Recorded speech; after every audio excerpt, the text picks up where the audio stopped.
dari kehancuran. Setinggi apapun derajat kita, kalau di hati kita masih dipenuhi dengan kesombongan, maka kehancuran pasti akan menunggu. Karena Allah tuh tidak menyukai orang yang sombong, sebagaimana firman-Nya dalam Quran surat An-Nisa ayat 36, yaitu sesungguhnya Allah tidak menyukai orang-orang yang sombong dan orang-orang yang membanggakan diri.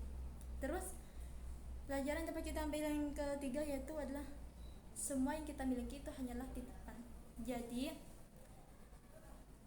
Jadi maka gunakanlah titipan yang Allah berikan kepada kita itu untuk mendekatkan diri kita kepada Allah, bukan malah untuk melupakannya. Kadang kita punya sekarang kita punya, mungkin besoknya udah gak ada.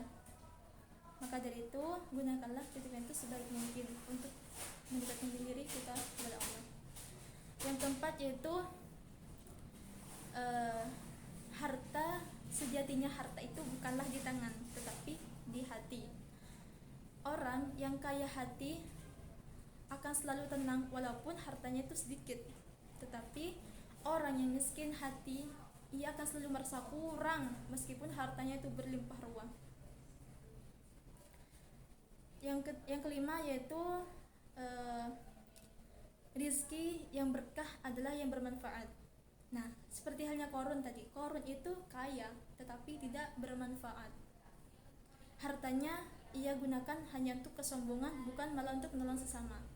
Padahal ya teman-teman, andaikan dia mau berbagi, mungkin namanya sudah kita kenal sebagai orang yang dermawan, yang soleh, bukan malah orang yang dibinasakan oleh hartanya sendiri. Teman-teman yang berbahagia, kalau kita renungkan, sebenarnya banyak di zaman sekarang ini orang yang mirip dengan Korun. Mungkin tidak sekaya Korun, tapi dia tuh merasa gini, semua ini karena aku pintar, karena aku hebat, karena aku rajin. Padahal siapa yang telah memberikan kesehatan, siapa yang telah menumbuhkan kekuatan, siapa yang telah memberikan rizki, semua itu adalah anugerah yang diberikan oleh Allah kan.